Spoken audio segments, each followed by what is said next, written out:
Edmar, ikaw po lang delivery boy. Halika, pasok. Good afternoon po. Ako nga. Eto pala ang parcel mo. Ay, buti naman at dumating na. Ang tagal kong hinintay to Teka, ang bigas siguro niyan. Tutulungan na kita. Wag na. Kaya ko na to. Saan ko pwedeng ilagay? Ay, dun sa kwarto ko. Sa tabi na lang ng kama ko. Kumusta ka na nga pala? Di kita nakita sa terminal kahapon May ibang route ka na ba? Medyo na-busy lang po sa school at pag-abal-abal. Graduating po kasi ako eh. Ay naku, matalino ka pala. Ang init-init dito no. Ay naku, kawawa ka naman. Tingnan mo, basang-basa ka na ng pawis. Okay lang ho. Sanay naman ako sa ganitong trabaho. Carry lang ho. Dito ko na ho ilalagay Alam mo, pwede mong hubarin yung t-shirt mo. Para naman hindi ka mainitan. Yan pawis na pawis ka na. Hindi na ho. Hindi na po kailangan. Paalis naman ako eh. Edmar, sige na.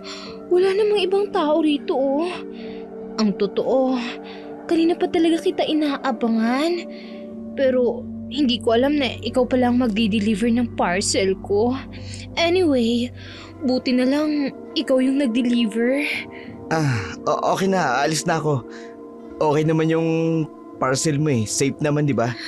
Bakit ka ba nagmamadali? Tingnan mo, basang-basa ka na. Wait lang Dito ka muna. Kahit saglit lang.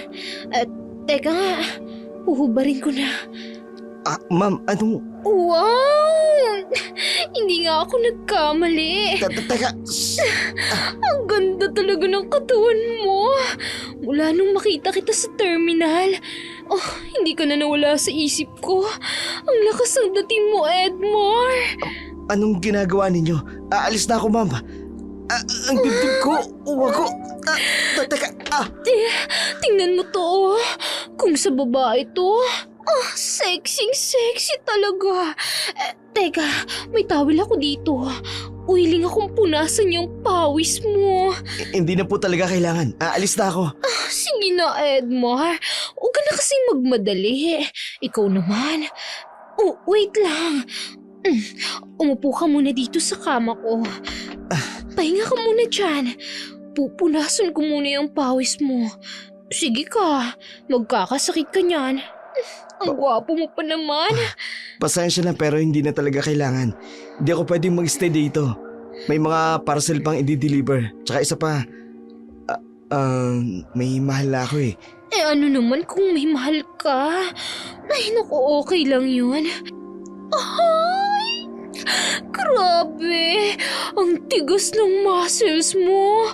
Ang sarap hawakan! Teka, sandali ho. No, kailangan ko nang umalis. Teka, sandali! Bakit naman? Hindi pa naman tayo nakakapag-usap ng maayos eh. Ano ba?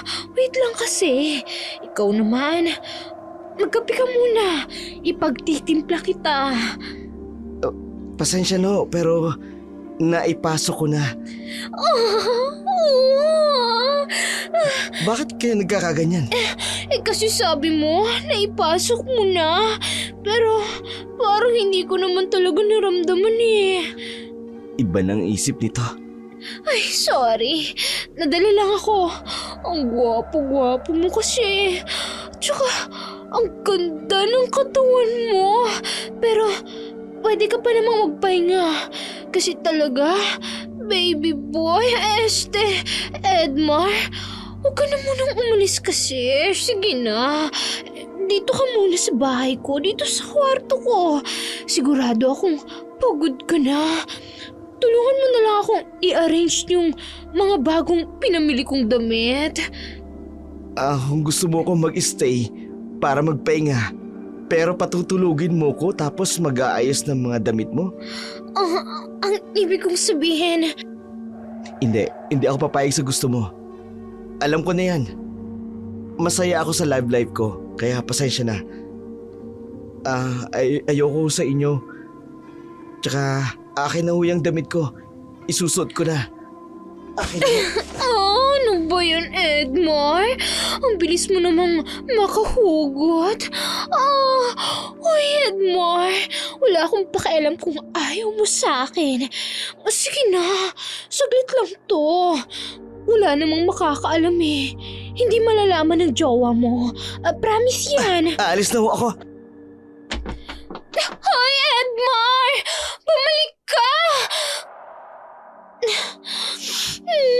Nakalis na nga ang muha ko. Grabe. Ang bango-bango ng towel na ipinampunas ko sa mamasa-masa niyang katawan. Kahit pawis niya, grabe. Napakabango. Hindi ako papayag na hindi kita matitikman. Darating din ang araw, Edmar. Luluhod ka sa akin. Darating ang araw. Pagsasawaan mo ang katawan ko. Ang bango. Ang bango-bango talaga ng katawan mo, Edmar. Grabe. Ang bango mo, Edmar. Habang patuloy na inaamoy-amoy ni Senny ang towel na ipinampunas niya kay Edmar, napansin naman ng landlady nito na si Aling Auring ang kanyang ginagawa. Istrikta ang landlady nila, pero kahit ganun, mabait ito, mapagbigay, at may malaking concern sa mga boarders niya. Parang pamilya na rin ang turing nito sa kanila. Kaya kung sermonan ng landlady ang mga boarders niya, wagas. Oo, di niya kaano-ano ang mga nangungupahan sa kanya, pero dahil sa pusong ina, nang nasabi ng landlady, ayaw nitong malagay sa kapahamakan ang isa man sa kanila. Ang bango talaga. Ay, naku, Edmar. Sinaida. Wala ka na bang ibang malalande kaya pati yung bimpo, inaamoy-amoy mo na? Aling Auring, kanina pa ba kayo dyan? Di na mahalaga kung kailan pa ako rito. Ang mahalaga, malaman ko kung kailan ka magbabayad ng upa. Hoy, Sinaida, 2 buwan ka nang hindi nakakapagbayad, ano? Ay, kailan mo babalak magbayad? Ha? Kailan? Naku po, Aling Auring. Pasensya na. Dediskarte po ako, promise. Gayahin mo si Sarah. Pag dumating na ang allowance niya, nagbibigay siya kagad sa akin. Kaya hindi siya natatambakan. Ay, naku, Aling Auring. Huwag niyo nga akong i-compare sa kanya. Di ko siya katulad, no? Hindi kita kinukumpara sa kanya. Ang sinasabi ko lang, gayahin mo ang paraan niya ng pagbabayad para hindi ka natatambakan. Ewan ko ba sa'yo? Lagi namang nagpapadala ang mga magulang mo. Pero bakit parang lagi kang kapos? Hindi naman sa nangingialam ako ha, pero maging responsable ka naman sa paghawak ng pera. Ayusin mo ang buhay mo, Sinaida. Huwag mong sayangin ang pagkakataong binibigay ng mga magulang mo sa'yo. Umaasa silang ayos ang buhay mo rito. Ay, oo na po, Aling Auring. Inaayos ko naman ang buhay ko Inaayos ka dyan. Ay, tigilan mo nga ako, Sinaida. Tung babaeng to nagkukumahog ang mga magulang mo para magtrabaho. Tapos ikaw naman, kung saan-saan ka gumagala sa gabi. Winawaldas ang perang pinapadala sa'yo. Mabuti na lang at hindi ka natsatsyempoan ng mga aswang dyan. Aling Auring naman. Wala namang aswang dito sa Alfonso, no? Ay, naku, ewan ko nga sa'yong babae ka. Bayaran mo na yung renta mo at huwag kang magpapagabi sa labas. Naku, baka isang araw mabalitaan na lang namin na biktima ka na pala ng aswang. Ay, sige na. Aalis na ako. Aswang daw? Ang OA, ha? Anyway, wapakas ako sa'yo, Aling Auring ka. Grabe. Grabe talaga. Ang gwapo-gwapo ni Edmar. Pero sayang talaga. Dapat pala, Hindi ko siya hinayaang makalabas ng hindi ko natitikman ang katawan niya. Grabe. Deads na deads ako sa bango ng pawis mo, Edmar. Oh. Matindi ang pagnanasa ni Senny kay Edmar. Kaya naman, gumagawa ito ng paraan para mahulog ito sa kanyang bidang. Si Edmar naman, masugid naman liligaw ni Sarah. Ito ang laging naghahatid sundo sa kanya sa paaralan. Kaya pagkaalis nito sa boarding house ni Senny, dumiretso na ito sa paaralan kung saan naruroon si Sarah. Isang hapon, uwian na ang mga estudyante. Ilang saglit lang ding naghintay si Edmar bago lumabas si Sarah. Medyo late kasi ito nang matapos sa school activity niya. Kaya na-delay ito sa pag-uwi niya. Tuwang-tuwa naman si Edmar sa wakas. Makikita niya ng muli ang kanyang sinisintang babae. Nagmamadali itong maglakad. Sarah! Sakay na! Oy, Edmar! Grabe, hinintay mo talaga ako? Oo naman. Alanganing oras na. Wala ka pa. Mamaya niyan, anong mangyari sa'yo sa labas? Gusto ko lang masiguradong ayos ka at safe ang babaeng hinahangaan ko. Bola, ikaw kung ano-anong kakornehan na naman yung sinasabi mo. Helmet para sa isang babaeng ubod ng ganda. Tigilan mo nga ako dyan. Ilan na bang babaeng pasahero ang sinasabihan mo ng ganyan? Actually, ikaw pa lang. At siguro, wala na rin ako ibang babaeng pagsasabihan yan. Tigilan mo nga ako dyan. Driver, sweet lover. Tara na nga, alis na tayo. Kung ano-ano pang sinasabi mo Oo, totoo yun. Ayaw maniwala. Oo na, eto na nga, i-start na para makaalis na tayo. Anyway, baka naman gusto mo idaan muna kita sa isang sikat na parisan dito sa Alfonso? Bago kita ihatid sa inyo. May bagong bukas dun. Pero dinarayo kasi sobrang sarap. Ang kaso, sakto lang ang pamasahe ko. Sino ba kasi may sabing ikaw magbabayad? Pag ang lalaki nagyaya, sagot niya yun. Kaya isang oo lang naman, dadaling kita dun. Ano? Deal or no deal? Sige na nga, mapilit ka Pero salamat matitikman ko rin ang sinasabi nilang bagong parisan na yan. Okay, tara let's. Kapit ka lang maigi baka mahulog ka. Pinaandar na nga ni Edmar ang motor na minamaneho niya. Hindi pa man sila officially ni Sarah, pero ramdam ng lalaki ang ligayang hinahanap niya. Walang duda, para sa kanya, si Sarah ang natatanging babaeng mamahalin niya ng habang buhay. Kasiyahan habang binabagtas nila ang daan, nararamdaman ni Edmar ang pagyakap sa kanya ni Sarah. Sa mga sandaling yun, maluha-luha siya sa tuwa habang yakap-yakap siya ng babae. Nilalasap niya ang pagkakataong yun. Kung maaari nga lang, huwag niya nang pahintuin pa ang motor para hindi nang bumitiw si Sarah sa pagkakayakap sa kanya. Ilang sandali pa nakarating na sila sa parisan. Pagkababa nila, agad silang humanap ng mauupuan. Agad rin namang nakakita ng pwesto sa isang gilid na kainan. Natapos ang maligayang sandaling yon para kay Edmar habang pinupunasan ni Sarah ang pawis nito. Dahil sa sobrang init ng sabaw ng Paris na pinagsaluhan nila. Ang gwapo mo pala pag pinagpapawisan. Talaga ba? Dapat pala lagi ako pinagpapawisan para gwapo ako sa paningin mo. Para pagpawisan ako lagi, di ba? Sira ulo. Well, di naman. Siyempre, always handsome ka. Mas lalo ka lang gumagwapo pag namamawis ka. Salamat Sobrang sarap ng kinain natin, no? Tama nga sila. Sulit puntahan kahit malayo. Oo nga. Salamat sa pag-treat Nakakagutom talaga pag whole day sa school. Sarah, gusto lang malaman mo na masaya akong pumayag ka na sumama sa akin ngayon. Ito naman, kala ko kung ano nang sasabihin mo. Yun lang naman pala. Ano ka ba? Wala yun. Ako nga dapat na mag-thank you sa'yo kasi nilibre mo ko eh. Okay lang yun. Anytime, basta ikaw. Willing ako lagi. Sarah, di ko alam kung napapansin mo pero... Kasi...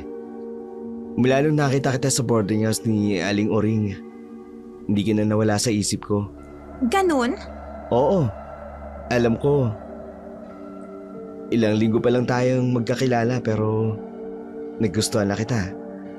I mean, may special feeling ako para sa'yo. Gusto sana kitang ligawan formally. Ha? Hindi, okay lang. Hindi naman kita minamadali. Gusto lang naman malaman mo yung nararamdaman ko para sa'yo. Unang beses pa lang kitang nakita noon habang naglalakad ka pa uwi. May something feeling na akong nararamdaman sa'yo. Yung para bang hindi maipaliwanag. Yung hindi lang dahil maganda ka kundi dahil sa paraan ng pakikipag-usap mo, kung paano ka magsalita, kung paano mo tratuhin yung ibang tao. Alam mo yun? Yung may kakaiba ka. Parang isa kang taong parang malalim ang pinaguhugutan. Ang dami mo nang sinabi. Hindi ako magaling magsalita pero totoo yun. Edmar, ang kamay ko. Sorry. Na-carried away lang ako. Anyway, gusto talaga kitang ligawan. Kasi alam ko at nararamdaman ko sa sarili ko na mahal kita. Edmar, Okay lang kung ayaw mo, naiintindihan ko naman. Pwede naman tayo maging magkaibigan na lang. ang ibig kong sabihin, dun sa sinabi ko kanina, Ano? Anong ibig mong sabihin doon? Natahimik ka na. hindi ko na patatagalin pa ang panliligaw mo. Ibig mong sabihin? Gusto din kita, Edmar. Kaya Sinasagot mo na ako? nagulat naman ako. Bakit? Ayaw mo? Hindi. Hindi pala eh. Di, No, I mean, ayoko yung di mo ko sagutin. linawin mo naman kasi. Pero, di nga. Totoo, sinasagot mo na ako? Isa pang tanong. Babawiin ko na yan. Di na. Di na ako magtatanong. Woo! Yes! Woo! Yes! Uy! Yes! Uy, ano Yes! Tumigil ka nga sa kasisigaw mo dyan. Ayan, naubo ka na. Nakakahiya oh. So, Ito talaga, baliw talaga to. Tumigil ka na nga, maupo ka na dito. Lalaking to. tayo na talaga? As in, officially? Oo na nga, ang kulit-kulit eh. Wala namang dahilan para hindi. Grabe, Sarah. Pinasaya mo ako. Ito na yung pinakamasayang araw sa buong buhay ko. Pero ano? Sana lang, hindi ka magbago kapag nakilala mo ako ng mabuti. So masama pa ang pagkakilala ko sa iyo ngayon? Hindi, ibig kong sabihin, kapag nakilala mo na ako ng husto, kapag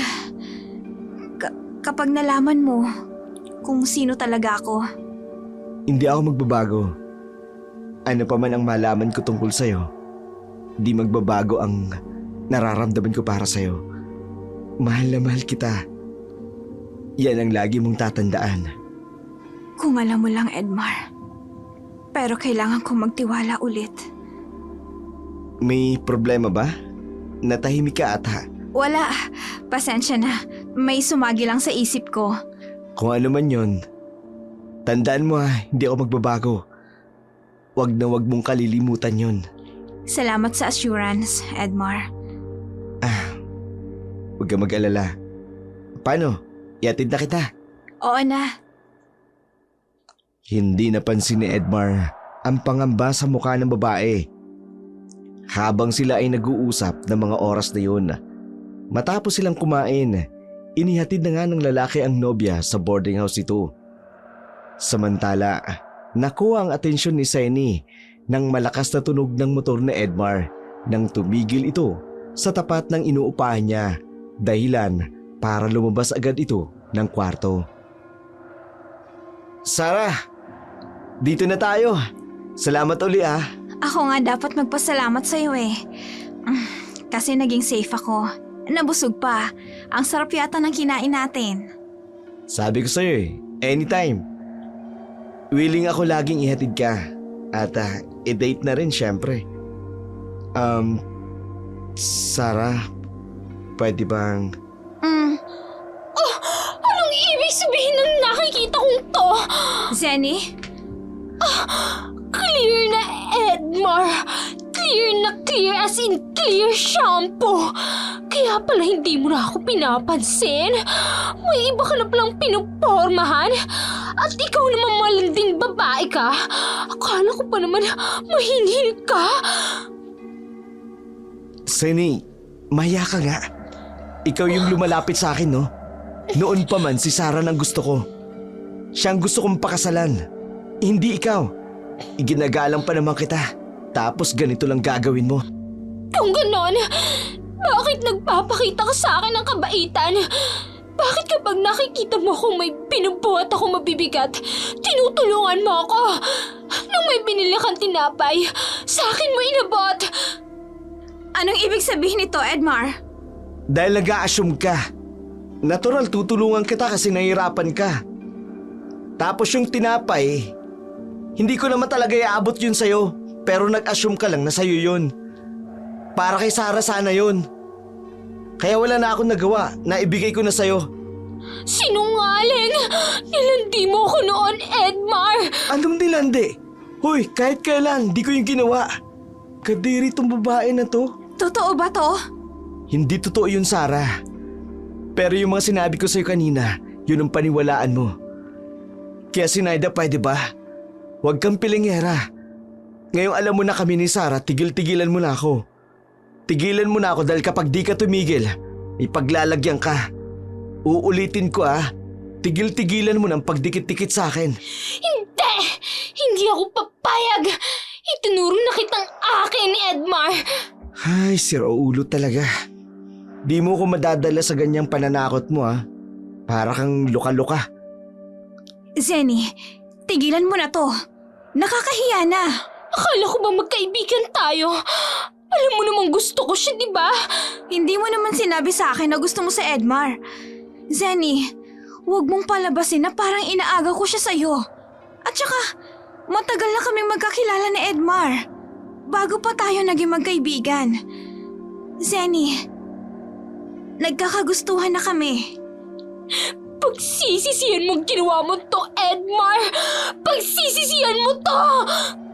Bahala ka kung yan ang gusto mo.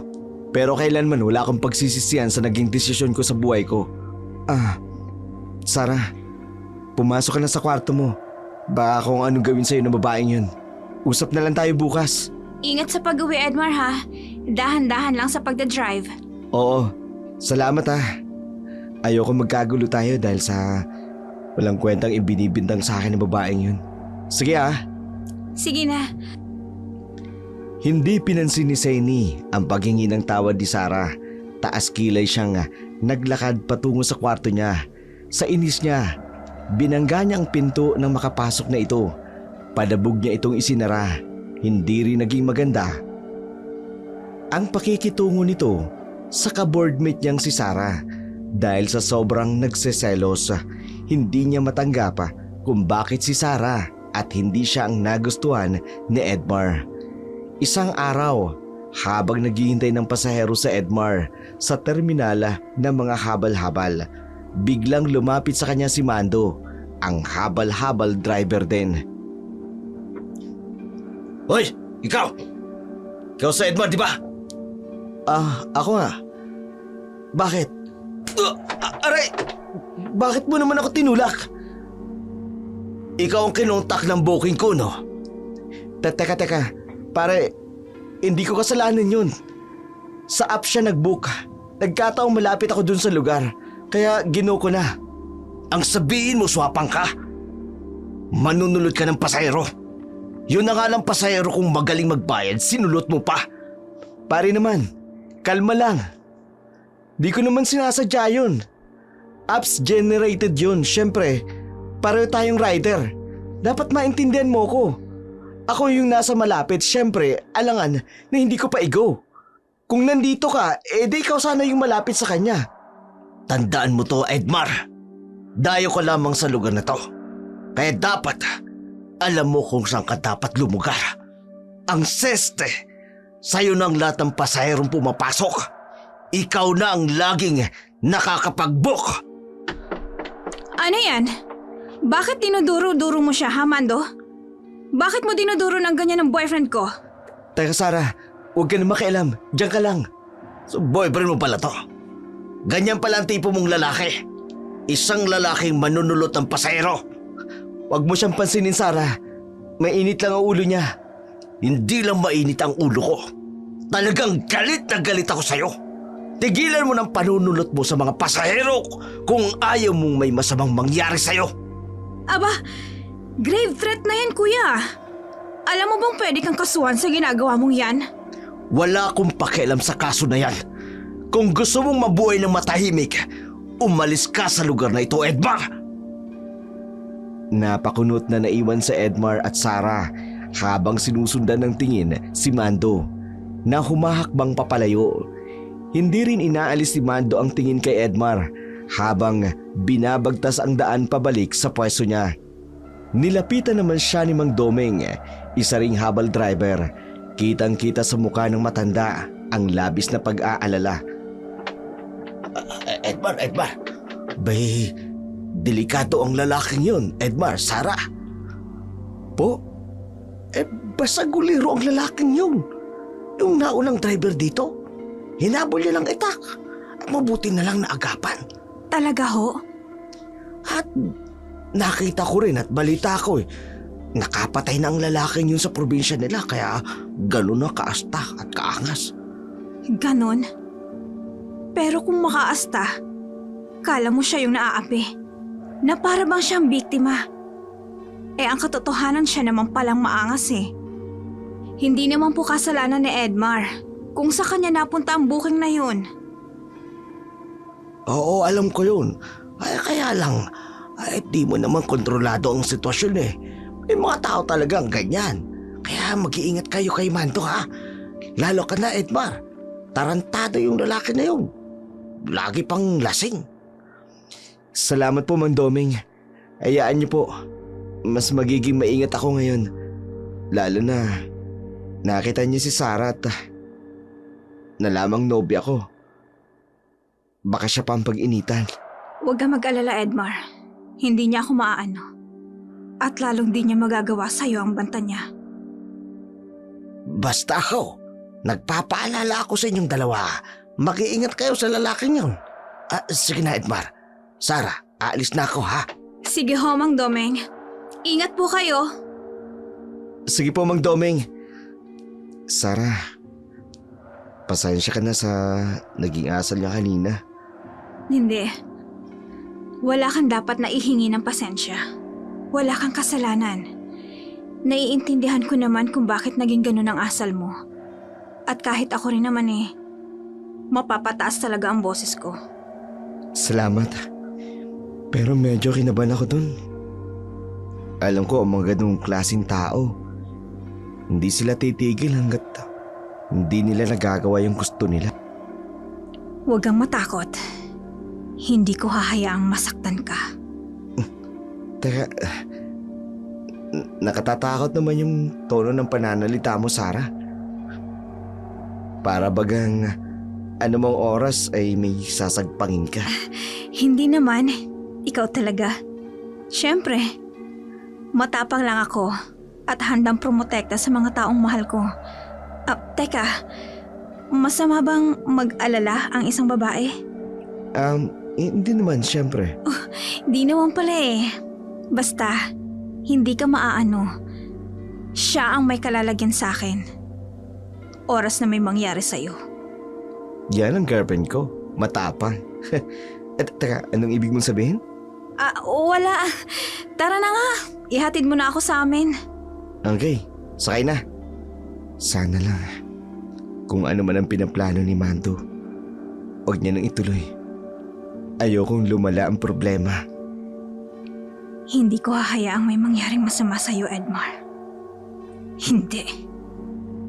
Nang makababa ng motor ang dalawa, inaya muna ni Sarah si Edmar na pumasok sa inuupahan nito. Dumiretso ang dalawa sa kwarto ni Sarah. Masinsinan ang kanilang pag-uusap, bagamat bakas ang tapang sa mukha ng babae. Kitang-kita pa rin sa mukha nito ang labis na pag-aalala para sa kanyang kasintahan. Mainit ang dugo sa'yo ni Mando, Edmar. Kailangan mo talagang mag-ingat. Oo nga eh. Ewan ko ba sa lalaking yun? Di ko naman kasalanan kung sa akin nabook yung pasahero na yun. Hindi ko maintindihan kung bakit galit na galit siya. Alam naman niya na nakadepende yun sa apps. Di niya naman pag-aari mga pasahero. Kung makapag-react, wagas. Alam ko, at hindi mo kasalanan. Pero ang masamang dulot ng galit niya sa'yo, yun ang ikinatatakot ko. At baka kung ano rin ang magawa ko. Sarah? Basta, bantayan mo lagi ang kilos ng lalaking yun, Ay, ewan ko ba sa lalaking yun. Dami-dami ng habal driver, sa akin pa talaga mainit ang tugo. May mga tao talagang ganyan. Sabi nga you cannot please everybody. Huwag mo na lang siyang patulan sa susunod. Naghahanap lang ng awa yun. Ay, nako talaga mga tao. Pero sabi ni Mang Doming kanina, hindi raw ako nang titigilan. Kaya kailangan ako na lang umiwas. Yun din nga ang sabi ko, di ba? Na mas mag-ingat ka. Well, anyway, anong plano mo ngayon? Baka lumipat na lang ako ng ibang ruta. Malawak naman ang Alfonso. Mas mabuti siguro yun para makaiwas ako sa kanya. Lilipat ka? Pero paano na tayo? Hindi naman ibig sabihin nun na di na tayo magkikita. Lilipat lang ako ng ruta. Pero hindi ako lilipat ng puso para iba ang mahalin. Ang seryosong usapan ng dalawa, lalo pang nadagdagan ang tensyon nang maya-maya'y marinig niyang muli ang lalaking galit na galit kay Edmar. Edmar! Lumabas ka dyan! Sarah! Ilabas mo ang boyfriend mo! Nasaan ang boyfriend mo? Ilabas mo yan! Si Mando? Grabe, sinundan niya talaga ako rito? Lumabas ka! Alam kong nandyan ka! Hoy! Anong ginagawa mo dito, lalaki? Umalis ka na! Papatayin ko ang lalaking yan! Ilabas niyo yan sa Edmar! Lumabas ka dyan! Lumabas ang manunulot! Swabang! Sakim! Lumabas ka! At titigbasin kita! Tigilan mo yan! Kung ayaw mong ipapulis kita, huwag mong pakikialaman ng mga borders ko! Pati ang mga bisita nila! Binabalaan kita, lalaki! Tumigil ka na! Wala akong pakialam sa'yo! Edmar! Lumabas ka! Sisirain ko tong pinto na ito! Labas! Hoy, lalaki! Sinabi nang tumigil ka na eh! Wala kang karapatang sirain ang pintong yan! Pisip na to! Tumawag kayo ng pulis! Dalihan nyo! Duwag! Abangan kita sa labas! Ano ba? Tumawag na kayo ng pulis! Dalihan nyo! Dito ka lang, Edmar. Ako nang lalabas. Grabe, ang wild niya.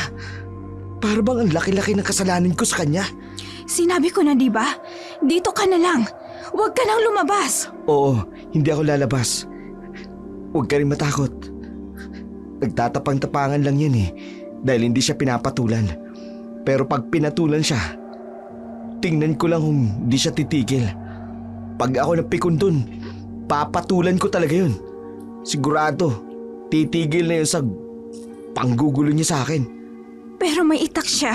At pag nakita ka niya, hindi ka niya sasantuhin. Titigbasin ka niya. Ayokong mapahama ka sa kamay ng lalaking yan, Edmar. Lumabas ka! Hanapin mo ako! Aalis din yan. Hindi ako natatakot sa kanya, Sarah. Ayoko lang madamay ka. Utang na loob, Edmar. Dito ka lang. Huwag kang lalabas. Baka kung ano pang gawin niya sa'yo. Sige na, dito ka na lang, Edmar. Nakinig si Edmar sa sinabi ni Sarah. Pero makalipas ang ilang sandali, matapos tumawag si Saini ng mga pulis, umalis na rin si Mando sa boarding house ni Aling Uring. Kaya humupa na rin ang tensyon sa paupahang yun. Samantala, alas 9 ng gabi sa di kalayuan, nakakubli pa rin si Mando at nag-aabang. Yamang medyo malayo sa kabahayan at medyo may kadiliman din sa dakong kinaroroonan niya. Kaya alam niyang hindi siya makikita ni Edmar habang inaabangan ang pagdaan ni Edmar galing sa inuupahan ni Sarah. Tinutungga nito ang alak na hawak-hawak niya. Di ka makakaligtas sa akin ngayon, Edmar. Papatayin talaga kita. Akala ko pa naman kung sino magaling. Walang pwedeng manulot sa akin mga pasahero sa lugar na ito ng Alfonso. Hindi mo kilala kung sinong binangga mo. Teritoryo ko ito. At walang tutulong sa'yo rito. Kahit magsisigaw ka pa, walang makaririnig sa'yo. Ito na ang huling gabi mo ngayon. Walang ibang daan kundi dito lang. Kaya alam kong makikita kita. Talagang papatayin kitang tarantado ka. Sino yan? Parang may babaeng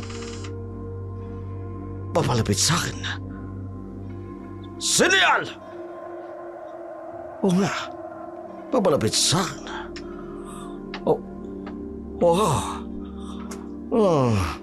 Ang ganda at ang sexy naman. Miss! Wala ka ba rito sa ganitong oras? Delikado rito. Gusto mo etid ng tapawi? Miss! Bakit di ka sumasagot? Okay ka lang ba? Pabalapit siya sa akin. Anong nangyayari sa'yo, miss, ha? Bakit nangingitim ang mga mata niya? Naglalabas ang mga pangit. Hindi. Ang mga kuko niya. Nagkahamaan. Hindi. Huwag kang lalapit. Hanggang dyan ka lang. Huwag kang lalapit kundi titigbasin kita. Anong klaseng nilalang ka? Tatakbo na ako. Aray ko! Hindi! Natisod pa ako! Maabutan niya na ako! Tatakbo pa ako! Tulungan niyo! Tulong! Hindi ka na makakatakas! Walang tutulong sa'yo! Itong bagay sa'yo!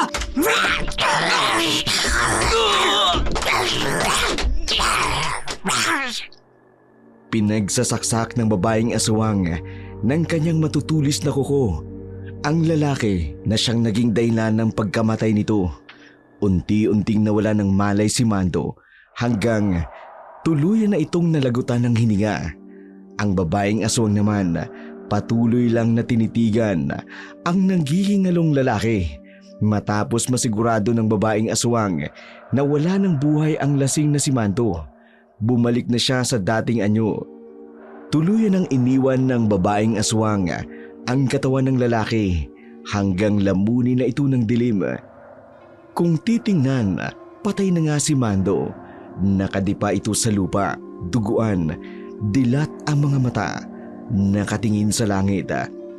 Mababa ka sa dugo ang mukha nito ang takot at pangamba at kawalan ng pag-asa sa pagkaalam na wala nang magliligtas sa kanya sa kamay ng aswang na humabol sa kanya. Samantala, sa boarding house, buong pag-aalalang hinanap ni Edmar ang nobya niyang si Sarah. Aling Uring, nakita niyo ba si Sarah? Hindi ba? Kasama mo siya? Hindi po eh. Napaidlip lang ako sa upuan niya kanina. Tapos pagising ko, wala na siya sa tabi ko. Ha? Hindi naman umaalis si Sarah nang hindi nagpapaalam. Kaya nga po eh. Lalabas muna sana ako, Aling Uring. Hahanapin ko siya sa labas. Huwag na, iho. Delikado. Umaali-aligid law dito yung lalaking nagtangka sa buhay mo. Pero kailangan kong hanapin si Sarah. Hindi po ako matahimik eh, hanggat hindi ko siya nakikita. Aling Uring, mag-iingat na lang ako. Baka naman bumili lang ng pagkain o kung ano dyan sa malapit na tindahan. Ay, teka ha, tatawagin ko si Joey. Ay, heto na pala. Joey, ano't hangus na hangus ka dyan? Nako, may patay, Aling Uring. Giswag daw, may pinatay daw. Ano? Anong pinagsasabi? Joey, maghunos-tili ka. Ano bang pinagsasasabi mong patay? Aswang daw pumatay! Aling Uring, sa may kanto, malapit doon sa papuntang bundok, may lalaki nakita duguan, may butas ang dibdib, tapos kinain daw yung puso. Sabi ko, puso na lang sana kinain, wag lang kinain ng atay. Puro ka talaga kalokohan, Joey. Nasaan? Totoo bang mga sinasabi mo? Ano? Oo nga, Aling Uring, maniwala ka, Edmar. Ito ang chika. Edmar, sabi ng mga tao, aswang daw. Grabe, totoo pala talaga ang aswang. Sana kung aaswangin ako, boylet ko na lang kumaswang sa akin. Para hayaan ko lang siyang nguya-nguyain ang kissable lips kong lips. Ay, sana yung lalaki na lang na nagwawala kanina ang pinatay ng aswang. Tumpak! Aling Uring, siya nga walang Eva. Mando ang name noon, di ba?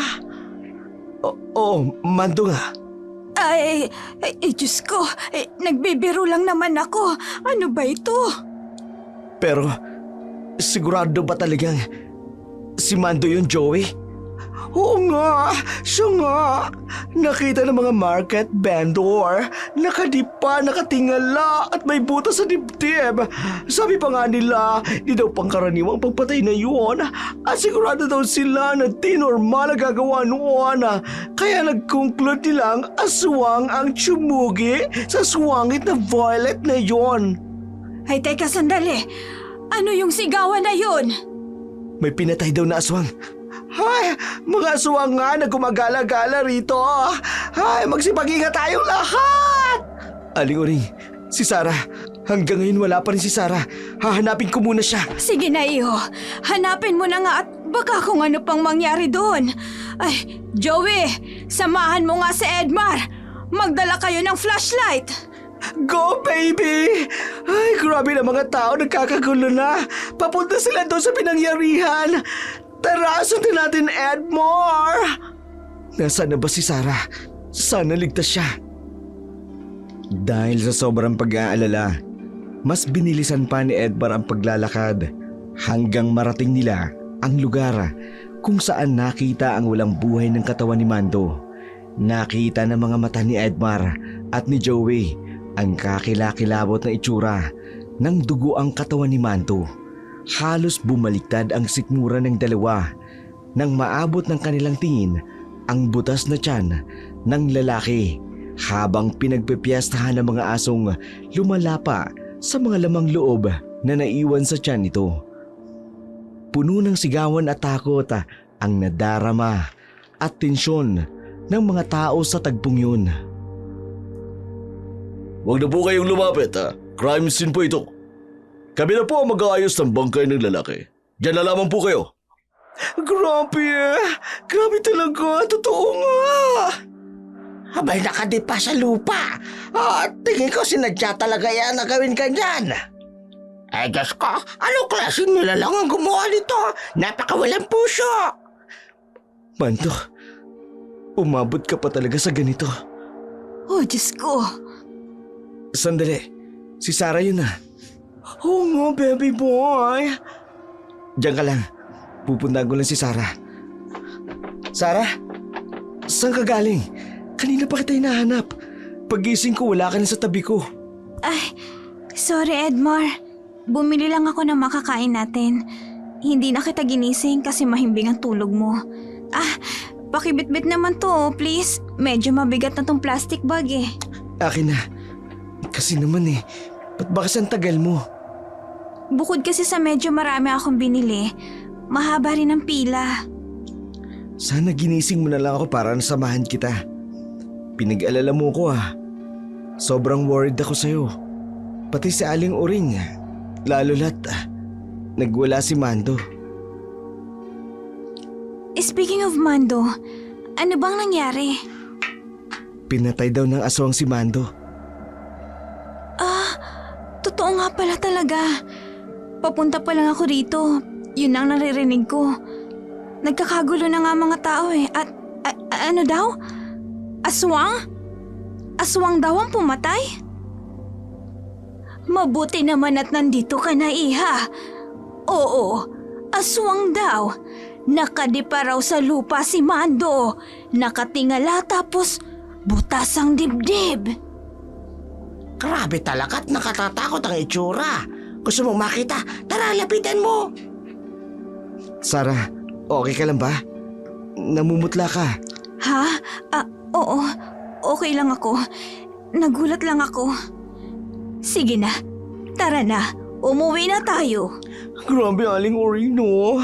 Sino kaya talagang aswang na pumatay sa kanya? Ay naku, tumahimik ka na nga. Tara na. Umuwi na lang tayo at mamaya niyan ikaw pa ang isunod. Ay naku, wag naman po. Mahilig pa naman ako sa dugo. Pero sa dinuguan lang. Sigurado ka okay ka lang? Para kasing mas affected ka sa balita kaysa sa iba. Okay lang ako. Nashock lang ako. Sino ba naman kasi ang hindi? Okay, sige. Nandito na tayo sa boarding house mo. Oo nga. Dito ka na muna Mamaya ka na umuwi. Ay, naku! Duguan siya! Ha! Siya aswang! Okay, sige Sino yun? Sandali nga, Sarah. Si Senny yun yung naglakad galing sa likod ng bahay. Duguan siya. Anong nangyayari dyan? Hala, Aling Auring, si Zenny, siya. Si Zenny, Aling Auring! Siya! Si Zenny! Si Zenny! Walang hiya ka? Ikaw pala? Tara, lapitan natin. Sige tara. Sige, lapitan natin pero mag-iingat kayo. Nakakatakot, Aling Uring. Oh, bakit ganyan kayo makatingin sa akin? Anong gagawin nyo? Ay, huwag nyo akong saktan! Zenny, naging mabait naman ako sa'yo. Kung ano man ang masama mong binabalak, huwag mo nang ituloy. Tama ng karahasang ito, Zenny. Ano to? Ano bang pinagsasasabi nyo? Senny, naging magkaibigan tayo bakit duguan ka? At punong-puno ng dugo ang kamay mo, pati damit mo. Sinong pinatay mo? Si Mando ba? Ikaw pumatay kay Mando, yung habal driver? Grabe kayo, ha? OA as in OA kayo. Duguan lang may pinatay na agad. Tsaka si Mando? Ako? Ako ang papatay kay Mando? Bakit? Bakit ka nga ba duguan? Nagkatay lang ako ng manok. Paano ba naman kasi? Yung customer ko, akala ko bibigyan ako ng datong. Mga hilaw ba namang manok ang binigay? Kaya yan, kinatay ko para ibenta sa inyo. Makabayad lang ako sa boarding house na to. Ganon? Oo, ganun. Ikaw, baklita ka? Gusto mo sungal-ngaling kita dyan Akala ko pa naman kakampi kita. Yung pala, numero 1 kang manunulsol na aswang ako? Ay, sorry naman. Churi. malay ko boy, nagkakagulo na kami sa labas. Tapos pagdating namin na dite, makikita ka namin ang bloody ng dress mo as in. Oh, di ba? Sino mag-iisip na hindi ka aswang? Isa pa, mukha mo pa lang talaga mapagkakamalang aswang ka na. Bukod kasi sa luwanay ang mga mata mo, malabake kang pang flashlock mo dahil sa ngipin mo. Buisit kang baklita ka? Tigilan mo ako pero seryoso, anong nangyayari? Bago yan, sorry muna. Pasensya na talaga. Kahit naman ilang buwan kang di makapagbayad, okay lang. Basta ba, huwag mo kaming aaswangin. Biro lang. Pero sorry din ha, Zenny. Oo, okay na yon, Aling Ori. Ay sige na, Marites na. Ano ba kasi talaga nangyayari? Wala akong alam sa kaganapan May pinatay daw, si Mando. Pinatay ng aswang. Walastik naman kayo. Pinag-isipan niyo ako na ako ang aswang? Hoy, lalaki lang ang inaaswang ko. Talagang aswang ka nga. Oo, lalo na kung guwapo. Pero ibang klase ang pangaaswang ang ginagawa ko. Papatayin ko siya sa sarap. Ay, grabe ko, girl. Alam niyo namang hostess ako. Lalaki ang hinahanap ko, lalo na ang madatong. Hostess pala siya. Kaya pala. Huwag kang maingay. Oy, kayong dalawa, anong pinagbubulong-bulungan niyo dyan, ha?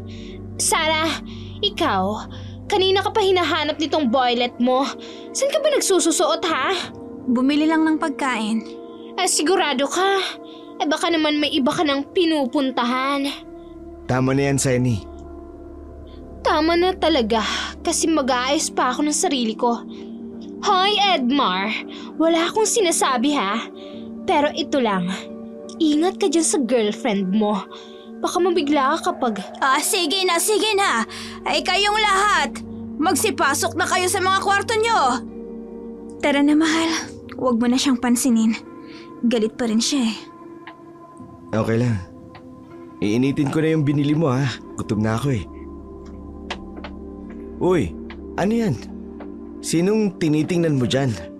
Haba ng liig mo Wala. Si Zenny. Tinitingnan ko lang habang bitbit ang mga manok niya. Tila may pagdududa si Sarah habang tinitingnan ang kanyang ka-boardmate. Natapos ang gabing yun na naging tahimik na ang lahat ng mga boarders ni Aling Uring. Makalipas ang ilang araw, isang hapon, masayang nagkukwentuhan ang mag-aasintahan habang nakaupo sa lilim ng isang punong kahoy sa park. Sinusubuan ni Edmar nang binili nilang pansit ang nobyang si Sarah. Oh, punasan mo niyang bibig mo. May karot pa Eto, tissue. Loko ka talaga. Ikaw kaya ang sumubo sa akin. Sinadya ko yan para maging mukhang batang maliit ka. Baliw. Patapon naman Akin na. Alam mo mahal, seriously, di pa rin ako makapaniwala sa nangyari sa lalaking nagbanta sa buhay ko. Totoo kaya ang aswang? Aswang ba talaga kaya ang pumatay kay Mando? Kung totoo man ang aswang, deserve niya lang yun. Mahal naman, kahit may kasama na ugali niya, hindi dapat ganun. I mean, kung mamamatay siya, di naman sana ganun kabrutal ang sapitin niya. Ay, sabagay. Pero, pinagbantaan ka niya, di ba? Oo nga, pero sobra naman yun. Ang dami raw kalmot. Talagang kitang-kitang matulis na kuko. Kitang-kita ko para bang uhaw na uhaw sa dugo at gutom na gutom sa laman yung gumawa nun sa kanya. Sandali nga mahal. Ha? Bakit? Kasi kanina pa ako nagkukwento. Bakit ganyan ka makatingin sa akin? Wala. Wala ka dyan. Napapansin ko kasi di madrawing yung mukha mo. Ha? Sabi ko, di madrawing yung mukha mo. Malungkot ka. May problema ka ba? Yun ba? Ilang araw na lang kasi. Bakasyon na natin. Pinapauwi kasi ako ng nanay ko sa Maragondon. O ano naman dun? Bakit ka naman malulungkot? Kasi, Kasi ano? Iniisip mo magkakalayo tayo? Pwede naman ako sumama kung gusto mo. naku hindi. Hindi ka pwedeng sumama doon. Ha? Bakit naman? Ay, basta. Hindi ka pwedeng sumama. Ano ka ba? Iniisip mo na baka hindi ako magiging komportable sa inyo? Edmar, Mahal, huwag ka mahiya. Ano man ang maratnan ko doon, okay lang yun. Di naman ang kalagayan nyo ang rason kung bakit ako pupunta doon, di ba? Kundi ang pamilya mo, kaya okay lang sa akin yun. Ano mang meron kayo doon, ipanatag mo lang ang loob mo. Handa akong tanggapin yun. hindi. Hindi yun ang dahilan, mahal ko.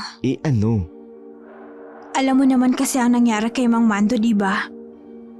Sinasabi ng mga tao na naaswang daw ang pumatay sa kanya. So anong connect nun sa pagsama ko sa inyo? Syempre, ayaw kitang mapahamak. Ayokong ikaw ang isunod ng aswang. Ha? Ano ka ba, mahal? Huwag mong isipin yun. Di ako takot sa aswang. Huwag kang pakakampante. Baka mapahamak ka. Hay nako, mahal, sinasabi ko sa'yo. Kaya ko silang labanan. Ikaw ba? Takot ka ba sa aswang? Ikaw, takot ka ba sa aswang? Hindi rin. Pero naniniwala ka may aswang talaga. Oo naman, lalo na ngayon. Nakita mismo ng mga mata ko ang sinapit ni Mang Mando. Anong gagawin mo kapag nakakita ka ng aswang? Hindi ko alam. Hindi ko alam kung anong gagawin ko. Sa buong buhay ko, di pa ako nakakita ng aswang. Paano kung makakita ka? Tapos, paano kung kilala mo pala ang aswang? Ewan, di ko alam. Teka, bakit mo sinasabi yan? Anong ibig mong sabihin? Paano kung kakilala mo pala yung aswang? Imposible yun. Paano ko nun makikilala ang aswang? Kung aswang si Mang Mando, di nakakita na ako ng aswang. Sira ulo. Paano magiging aswang si Mang Mando? Siya nga yung inaswang, di ba? Ay, oo nga no. Pero ewan ko, wala akong kilalang aswang. Di ko alam kung makakakilala ako ng aswang. Okay. Pasensya na, mahal ha. Pero hindi mo ba talaga ako pwedeng isama sa lugar ninyo? Kahit masyadong delikado ang estranghero dun. Babalik naman kaagad ako eh. Makulit ka talaga pero sige na nga. Talaga? Sasama na ako? Sinabi ko na nga ulit-ulit. Ikaw naman kasi papayag ka lang naman pala. Tuluyan ang nilisa na magkasintahan ang park, siguro'y dahil sa mga napag-usapan nila. Kaya tila may kung anong imaginary wall na nakapagitan sa kanilang dalawa. Tahimik silang naglakad pa uwi habang kapaw malalim ang iniisip. Makalipas pa ang ilang mga araw na dumating na ang sandaling babiyahin ang magkasintahan patungo sa lugar ni Sarah. Saya at excitement ang mababaka sa mukha ni Edmar habang nakaupo sa waiting area katabi ng nobya. Kalong-kalong ang bag nito. Mabuti na lang talaga. May bus papuntang Maragondon. Hindi na tayo kailangan maghabal. Sigurado ka ba talaga ang gusto mong sumama sa akin? Oo naman. Matagal ko nang gusto makilala ang pamilya mo. Pwede namang wag na muna ngayon. Sa ibang araw na lang. Ano ka ba? Nandito na tayo sa terminal. Ngayon mo pa ako pa uuwiin. Ngayon ka pa uurong. Baka kasi hindi mo sila magustuhan. Ano ka ba? Ganyan ka ba mag-isip? Para sa akin? Ano man ang kalagayan ng pamilya mo o ang katayuan nila, okay lang sa akin yun. Sure naman ako magugustuhan ko sila. Pakikisamahan ko sila na maayos. Ipapakilala rin kita sa nanay ko pagkatapos nito. Natatakot lang kasi ako eh. Mahal, that's enough. Okay na. Magugustuhan ko sila, tanggap ko kung ano man ang marat na natin doon. Okay lang. Mabait ka at alam kong mabait din sila. O tara na, doon na tayo sa bus natin. Kasunod mo ko. Salamat, mahal. Salamat saan? Sa lahat. Sa pagsama. Sa pagtanggap. Walang anuman. Tara na. O, doon tayo sa medyo likuran umupo. Malapit sa aircon. Sige. Sana hindi ka magbago. Sana kahit ano man na makita mo doon, huwag na huwag mo akong iiwan. Ano ka ba? Dito na muna tayo. Upo ka na. Ano ka ba, mahal? Kaya doon ka pa talaga sa gitna magdadrama. Para ka namang naghahabilin yan eh. Bakit naman kita iiwan? Ang tagal-tagal nga kitang niligawan tapos iiwan kita. Ikaw nga yung pangarap kong makasama habang buhay. Huwag kang dramatic dyan. Ano ka ba? Pangako mo yan, ha? Pangako. Makalipas ang ilang oras na mahabang biyahe, narating na nila sa wakas ang lugar ni Sarah. May kalayuan din talaga ang lugar nila sa syudad. Tama nga si Sarah. Malayo ang mga ito sa tao. Malayo sa ingay ng syudad. Kinakailangan nilang akyatin ang may kataasang bundok na kinatitirikan ng simpleng bahay nila. Eto ang bahay namin. Pasensya na, ah. Sobrang simple lang nito. Ang tahimik dito. Ang ganda. Tsaka, ano bang inihingi mong pasensya dyan? Ang ganda kaya. Tara, pasok ka. Yan nga pala si Gino. Gino, nandito na kami. Ito nga pala si Edmar, boyfriend ko. Edmar, ito ang kapatid ko, si Gino. Hello, Gino. Nice to meet you. Kanina pa to kinakausap ni Sarah. Wala mo lang imik. Kung makatitig, wagas. Huwag mo ang titigan ng ganyan si Edmar. Hoy, kung makatitig ka parang lalapain mo na. Siya ang magiging kuya mo. Igalang mo siya, ha, Gino?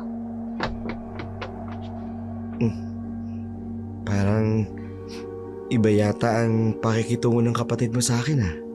Ay, pasensya ka na sa kanya, ha? Mabait naman yun. Naninibago lang. Ano ba yun? Bakla ba yung kapatid mo? Kasi ang lagit makatitig sa akin. Kanina laging nakatingin. Di naman nagsasalita. Minsan nakangiti. Minsan naman seryoso. Hindi bakla yun. Hayaan mo na. Naninibago lang siguro. Bihira lang kasi kaming magkaroon ng bisita eh. Actually, ikaw pa nga lang ang kauna-unahang taong dumalaw dito. Talaga? Ako pa lang? Oo. At ngayon, magiging dagdag ka na sa family member namin. Ano yun? Ang lakas ng kalabog. Si nanay. Nandito na si nanay. Mahal, parang galit ang nanay mo. Dito ka lang muna. Ako nang lalabas. Nakaalis na siya. Ano ba itong pinasok ko? Hoy! Ikaw! Ano yun? May bumubulong. Lalaki! Ha? Umalis ka. Habang may oras pa. Ano? Hindi agad maproseso sa isip ni Edmar ang sinabi ng kapatid ni Sarah sa kanya na tila ba may pagbabanta. Sa kabilang dako naman, sa isang maliit na kubo sa likod ng bahay nila Sarah. Bakit ka nagsama ng ibang tao? Alam mo naman ang kalagayan natin. Mabuti siyang tao, inay. Hindi siya katulad ng mga taong nakilala natin. Sarah, nakalimutan mo na bang napahamak ang tatay mo noon? Gusto mo bang may mapahamak uli ang isa man sa atin? Iba si Edmar, inay. Iba siya. Hindi siya katulad ng mga pinagkatiwalaan natin noon. Iba siya. At tanggap niya kung sino ako. Alam ba niya kung sino ka talaga? Hindi ko pa po sinasabi, Inay. Nakita mo na. Hindi pa niya alam. Tapos dinala mo siya rito? Nay, pakiusap. Huwag na muna nating sabihin sa kanya. Hindi ka talaga nag-iisip, Sarah. Alam mo bang pwedeng mangyari sa atin? Isinama mo pa yan dito. Nay, sabi ko nga po, di ba? Iba siya at hindi siya katulad nila. Talaga bang gusto mong makita niya yung mangyayari sa atin? Yung lalaking yan ang magpapahamak sa atin, Sarah. Sa atin ang kapatid mo. Inay, pakiusap. Magtiwala lang tayo sa kanya. Makakatulong sa atin si Edmar. Makakatulong? Papaano, Sarah? Papaano? Ano kayang magiging reaksyon niya pag nalaman niyang aswang ang nobya niya, pati ang buong pamilya niya? Hindi siya ganun, Inay. Anak, lahat ng tao, ganun. Kapag nalaman nilang iba tayo, iiwasan at paniniwalaan nila yung mga kwento tungkol sa atin. Ang kwentong masasama tayo. Hindi si Edmar. Kilala ko siya. Alam kong hindi siya ganun. Malapit nang maging kabilugan ng buwan. Alam mo ang mangyayari kay Gino, Sarah. Kaya nga po, Inay. Baka makatulong si Edmar. Para mapigilan natin si Gino. At maprotektahan siya. Kahit pa nga anak, kapag nakita niya kung ano tayo, tatakas yan. O kaya, mas masahol pa, ipagkalat niya sa bayan kung ano tayo. Nay, mahal ko siya. At alam kong mahal din niya ako. Wala na akong ibang makikitang lalaking katulad niya. Alam ko maiintindihan niya ako, Inay. Pagsisisihan mo to, Sarah. Sa kabilugan ng buwan, kahit anong mangyari, paaalisin mo siya. Para sa ikabubuti nating lahat. Hindi niyo naiintindihan, Inay. Hindi niyo nakikitang maaari kaming mabuhay. Katulad ng mga ibang normal na tao. Tahimik na umiyak si Sarah nang iwan nito ang kanyang ina. Napakaraming gumugulo sa isipan ng dalaga. Ano ang magiging reaksyon ng nobyo nito sakaling malaman nito na aswang sila? Ano ang magiging pagtrato ng pagmamahal niya sa pamilya niya? At isa pa, iniisip din ni Sarah kung ano ang magiging reaksyon ni Edmar kapag nalaman nito ang totoo. Magiging katulad rin kaya ito ng ibang taong tumarantado sa kanila. Sa loob ng bahay, nakaupo sina Sarah at Edmar sa sala. Magkatabi nga, pero parang ang layo-layo nila sa isa't isa. Mararamdaman mo ang tensyon sa paligid kung ano ang bigat ng aura na di maipaliwanag. Tahimik, seryoso ang muka, walang makitang bakas ng ngiti. Parang hindi yata ako welcome dito. Huwag mong isipin yun, mahal. Nabigla lang ang nanay ko. Hindi kasi niya inaasahan na may kasama ako pag uwi ko dito. Nauunawaan ko naman. Sorry mahal ha. Nailagay tuloy kita sa alanganing sitwasyon. Pero mababait naman sila. Hindi lang talaga kami sanay na may bisita. Halata nga eh. Ang layo nyo sa bayan. Anyway, sige lang. Huwag ka lang mag-alala. Iintindihin ko na lang. Kung di nga lang ako nagsikap na makapag-aral, hindi ako makakasalamuhan ng ibang tao. Kaya ba walang naglalakas loob na manligaw sa'yo? Ha? May nanligaw na rin naman sa akin noon. Kaso, pinahamak niya lang ang tatay ko. Pinahamak? Paanong pinahamak? Dahil sa kakatihan ng dila niya, nagkalat siya ng tsismis na naging dahilan ng pagkapahamak ng tatay ko. Ako mahal, hindi ako katulad niya. Hindi ako katulad ng sinuman. Tulad ng sinabi ko sa'yo sa terminal. Tanggap ko ano man ang katayuan ninyo. Mahal kita. At anumang mahalaga sa'yo, mahalaga na rin sa akin. Kung ano man ang iniingatan mo, iingatan ko rin. Gagawin ko ang lahat para lang maging maayos tayo. At ang pakikitungo ko sa pamilya mo. 1 linggo ka rito sa amin. After nun, hindi ko alam kung mananatili pa ang pag-ibig mo sa akin. Anong ibig mong sabihin, mahal? Ay, basta, kahit ayawan mo na ako pagkatapos. Pero, gusto ko lang malaman mo na yung mga lahat ng ipinapakita ko sa'yo, totoo yun. At kahit kailan, hindi ako nagkunwari o nagpanggap. Mahal na mahal kita. Ako din. Mahal na mahal din kita. Pero bakit ganyan ka magsalita? Ipinakita mo sa akin kung gaano kadakila ang pagmamahal mo. Naramdaman ko kung gaano kalinis ang intensyon mo sa akin. Dahilan yun para lubusang mahulog ang loob ko sa'yo. Di lang sa kagupuan ko? Sira, kahit ikaw pa ang pinakapangit na lalaki sa mundo, mamahalin pa rin kita. At hindi ako tumitingin sa panlabas na anyo ng isang tao, kundi sa kalooban. At yan yung nagustuhan ko sa'yo, mahal. Di ka katulad ng ibang babae dyan na madaling makuha.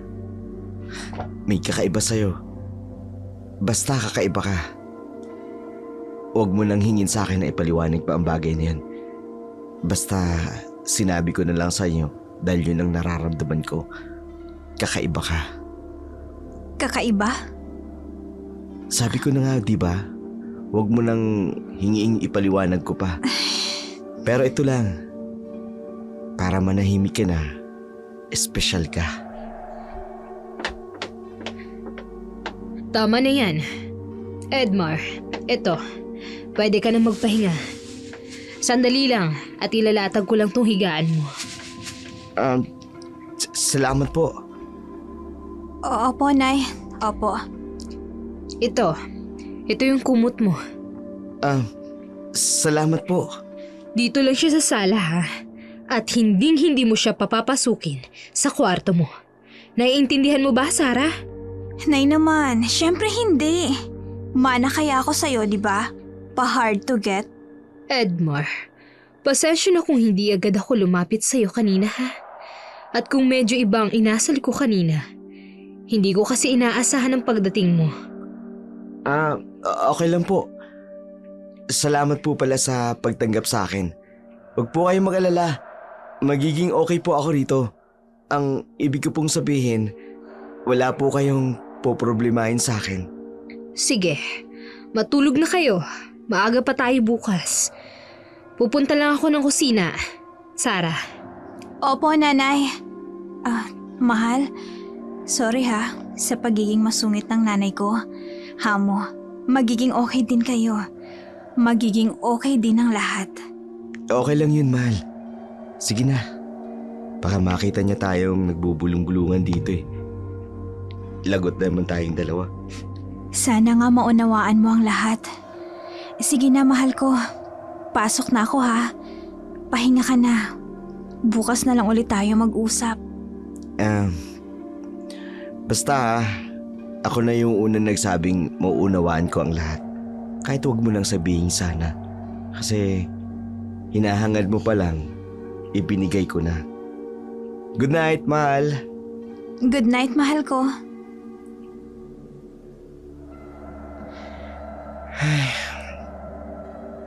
Kakaiba nga kayo. Kakaiba ang pamilya niyo, Sarah. Pero para sa akin, naiintindihan ko ang lahat ng yun, mahal.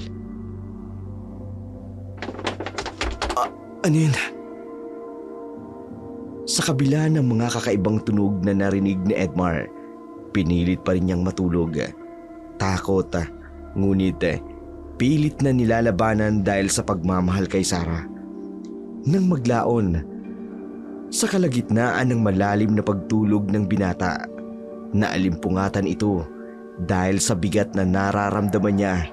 Pilit niyang idinilat ang kanyang mga mata kahit sobrang antok na siya. Kahit mabigat, pinilit niyang igalaw ang kanyang katawan. Nang maidilat niya ang kanyang mga mata, laking gulat nito.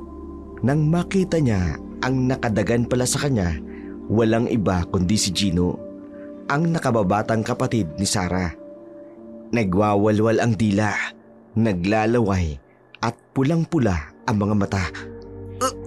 Teka, sandali. Ano ba? Babangon nga ako. Uy, ano ba? Bakla ka ba? Bakit mo ko dinadaganan? Layuan mo nga, Teko. Pag di mo ginawa yun, may masamang mangyayari sa'yo. Ano? Hindi kita gusto para sa kanya. Gino? Anong ginagawa mo? Umalis ka dyan! Nagugutom ako, ate. Umalis ka dyan! Kung ayaw mong matikman ang galit ko, Gino! Alis! Mahal? Mahal, okay ka lang ba? Ano, nasaktan ka ba? I mean, sinaktan ka ba niya? Hindi naman. Huwag kang mag-alala. Okay lang ako. Wait lang ha. Ano bang nangyayari sa kapatid mo? Bakla ba yun? Ano yun? Baliw ba yun o ano? Mabuti na lang at nagising ako. Salamat. Yun na nga yung pinoproblema ko. Nagising ako, nakalaylay yung dila niya. Kinabahan ako dun ha. Hindi ko alam kung anong gagawin ko kanina. Pasensya ka na sa kapatid ko ha. Ganun lang talaga yun eh. Kung may problema ang kapatid mo sa pag-iisip, matutulungan ko siya. May kaibigan akong psychiatrist sa bayan. Nahihiya ako sa inasal niya kanina. Tapos ito pa, ginawang ka pa ng hindi maganda. Okay lang. Naiintindihan ko naman, mahal. Ito ba ang dahilan kung bakit ayaw mo kong isama rito? Hindi lang yan. May mas malaking dahilan pa. Ano? Bago magkabilugan ng buwan, sasabihin ko sa'yo. Actually, pwede mo nang sabihin sa akin ngayon. Para at least, handa ako sa magiging reaksyon ko. Hindi mahal ko. Hindi ka makakapaghanda kahit ano pa ang gawin mo. Sarah, ano bang ibig mong sabihin? Bukas na lang. Sige na mahal ko. Magpahinga ka na. Hindi na babalik si Gino dito. Kaya wag ka na mag-alala, pangako yan. Sige na. Bukas na lang ulit. Matulog ka na.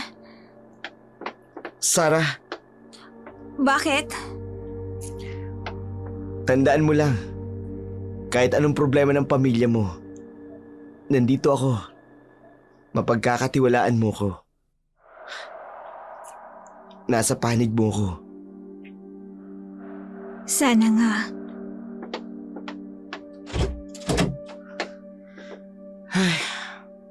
Ano ba yun? May kakaiba sa pamilya niya talaga. Ano kayong problema ni Gino? Bakit? Ganun lang yung nakita ko kanina nung magising ako. Ay, nawala tuloy yung antok ko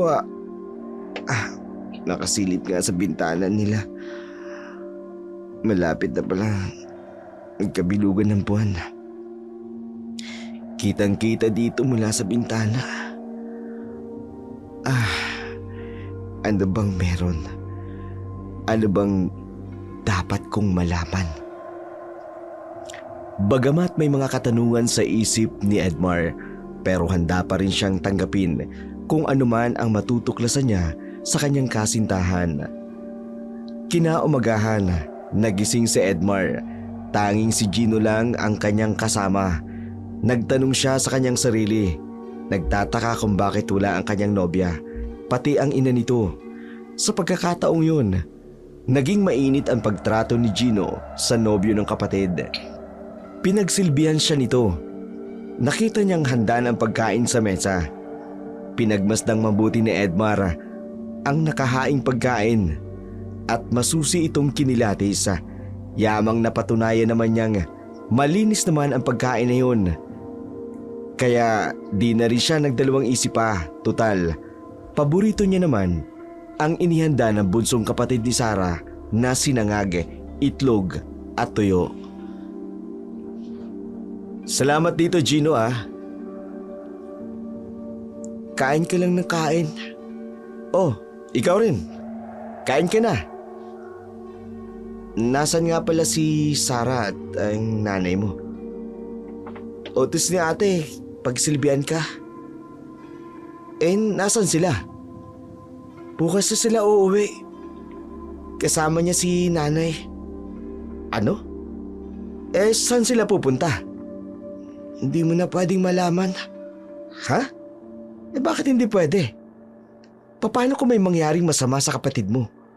At least matutulungan ko sila. Ay. Ano? Sige na, sabihin mo na sa akin. Tsaka, yung nga pala kagabi. Bakit mo ginawa yun sa akin? Ha? Alin, anong ginawa ko kagabi? Yung naglalaway ka sa harapan ko habang nakadagan ka sa akin? Kuya Edmar, sakaling maulit yun, lumayo ka na lang sa akin. Teka, anong ibig mong sabihin? Ang totoo kuya, hindi ko rin kasi talaga alam kung anong nangyayari sa akin eh. Anong hindi mo alam? Si ate na lang magpapaliwanag sa'yo. Hindi ko pwedeng sabihin. Sila lang talaga kasi ang nakakaalam ng nangyayari sa akin. Grabe ha. Napaka-secretive naman ng family nyo. Pasensya na kuya. Gustuin ko man pero di talaga eh. Di talaga pwede. Gino. Gusto ko lang malaman. May problema ba sa'yo? Kasi kung meron, pwede kita matulungan. May kaibigan akong doktor. Hindi mo ko matutulungan. Lalo na ang doktor. Hindi ako matutulungan ng mga doktor, kuya. Anong ibig mong sabihin? Basta kapag nakita mo kung mangyari uli yun nangyari kagabi sa'yo, ikaw na lumayo sa akin. Gawin mo na kung anong dapat gawin. Basta, wag lang kita masaktan. Gino, kumain ka na lang. Masarap yung niluto ko. Niluto ko talaga yan para sa'yo. Bukod sa inutusan ako ni ate, niluto ko talaga yan para kahit papano makabawi ako sa'yo sa nangyari kagabi. Ipinagpatuloy na lamang ni Edmar ang pagkain. Matapos siyang mag-almusal at magayos ng sarili, agad siyang umupo sa sala, malapit sa bintana habang pinagmamasdan ang kapaligiran. Naglalaro pa rin sa isip niya ang mga kakaibang pangyayaring nararanasan niya sa lugar na yun, lalo na ang ginawa ni Gino nung gabi na yun. Napatingin siya bigla kay Gino habang naglilinis ito ng kusina. Pilit niyang hinahanap kung anong sinasabi nilang problema sa binatilyong yun. Kasabay nito, bigla niyang naalala ang turo ng tsuwi niyang albularyo. Sabi ni Chong, para malaman kung aswang daw ang isang tao, dapat mo siyang tingnan sa mata. Okay, alam ko na. Gino? Kuya, may kailangan ka ba? Wala naman. Pwede ba kitang makausap ng masinsinan? May gusto lang sana ako itanong sa'yo. Ano yun, kuya? Hindi siya makatingin ng diretso sa akin. Pero hindi naman ibig sabihin nun aswang siya. Kailan nga uuwi si na Sarah? Bukas. Di ba nasabi ko na sa'yo kanina? Ay, oo nga pala. Kulit ko din no. Sorry nakalimutan ko lang. Sige, babalik na ako sa sala. Mula nang dumating ako rito, hindi ko pa nakausap ang pamilya ni Sarah ng diretso sa mata. Si Sarah lang. Grabe. Hindi ko maisip na aswang si Sarah. Ang ganda-ganda niya eh. Sa picture na nakasabit sa wall nila. Wait. Nakausap ko rin siya ng eye to eye. Nakatingin naman siya sa akin ng diretso. Paano yun? Ay, ewan. Ang gulo. Pero wala naman talaga akong sign na nakikita sa kanyang mga palatandaan para masabing aswang siya. Pero si Gino, yun, abalang-abala sa ginagawa niya. Tingin ko naman parang meron lang siyang psychological problem. Siguro talaga kaya ganun ang ugali niya. At yung nangyari kagabi. Pero parang may... anyway, sa pangyayaring yun, I think may something nga. Di niya lang alam kung anong gagawin. Ano ba dapat kong gawin para matulungan to? Kawawa naman kung mananatili siya sa ganyang kalagayan. Kapag sinusumpong, iisipin mo hindi man nababaliw o nababakla. Hay. Gino? Kuya. Alam kong hindi tayo sobrang close pero kung kailangan mo ng tulong, kahit anong klaseng tulong, magsabi ka lang sa akin. Salamat kuya, pero hindi mo ko matutulungan. Okay lang, basta nandito lang ako kung kailangan mo ko. Huwag kang mahihiya. Pamilya ko na rin kayo. Hindi mo maintindihan ang sitwasyon namin kuya. Pero salamat. Saglit lang kuya, lalabas lang ako. Hinayaan na lamang ni Edmar na umalis si Gino. Hindi niya alam kung saan ito pupunta o kung ano man ang gagawin nito sa labas. Habang siya naman, patuloy na iniisip kung ano ang pwedeng gawin para matulungan ang pamilya ni Sarah. Kinahapunan ng mga oras na yun, may kumatok sa pinto. Agad naman itong pinagbuksan ni Edmar na inaakalang si Gino ang kumakatok. Sandali lang, nandiyan na. Sino? Uy, anong ginagawa mo sa bahay ng aswang? Ha? Ano pong sinasabi niyo? Umalis ka sa lugar na ito. Delikado! Teka, anong ibig niyong sabihin? Nasaan yung binatilyong yon? Ang kapatid ng aswang! Si Gino? Hindi ko po alam. Wala siya dito ngayon. Mabuti. Dahil takot sa kanya ang mga tao rito. Kay Gino? Bakit naman? Pamilya ng mga aswang yan. Marami nang nakakita sa kanila kung paano sila nagpapalit ng anyo. Hindi naman po siguro si Sarah. Kung gusto mong makauwi ng ligtas sa inyo, kailangan mong sumama sa amin ngayon din. Teka, hindi ko sila pwedeng iwanan ng basta-basta na lang. Lalo na ngayon wala si Sarah. Sira! Ayaw mong maniwala. Alam mo ba kung bakit walang tao sa paligid na ito? Dahil walang gustong tumira malapit sa pamilya ng aswang. Pasensya na ho, Mang. Tasyo! Mang Tasyo! Pwede mo akong tawaging Mang Tasyo. Ako ang tsiptano ng barangay na ito. Pasensya na po, Mang Tasyo. Pero hindi ko pwedeng iwanan sila. Hindi ako pwedeng sumama sa inyo. Naaawa ako sa kalagayan ng binatilyo. Ayokong iwanan siya sa ganung kalagayan. Sabi mo wala dito. Tapos nandito siya. Ano naman kung nandito siya? Gino! Halika na. Pumasok ka na. Sige na. Aalis na ako. Bahala ka kung ayaw mong sumama. Sinabi ko na sa'yo ang totoo. Mga kasama, wala siyang balak na sumama sa atin. Ipapahamak niya ang sarili niya. Iwanan na natin yan. Gino, Halika na. Wala na sila. Lagi silang ganyan, kuya. Yung sinabi niya, aswang daw ang pamilya mo. Gaano katotoo yun?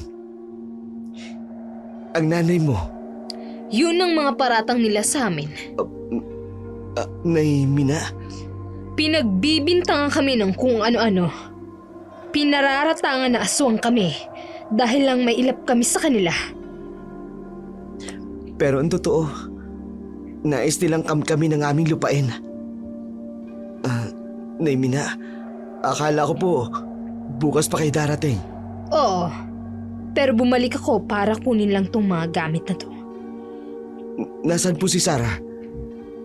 May mahalaga lang siyang gagawin para sa amin. Para kay Gino?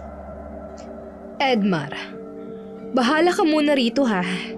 Umuwi lang talaga ako para dito. Pero aalis na rin ako agad at isasama ko si Gino. Huwag niyong sabihin na mag-isa lamang ako dito. Ganitong oras mag-aalanganin na. Ganun na nga, Edmar. Hindi ka naman maaano rito. Basta dumito ka lang. Dito ka lang, kuya. Babalik lang naman kami. Paano kung dumating yung mga taong pinagbibintangan kayo?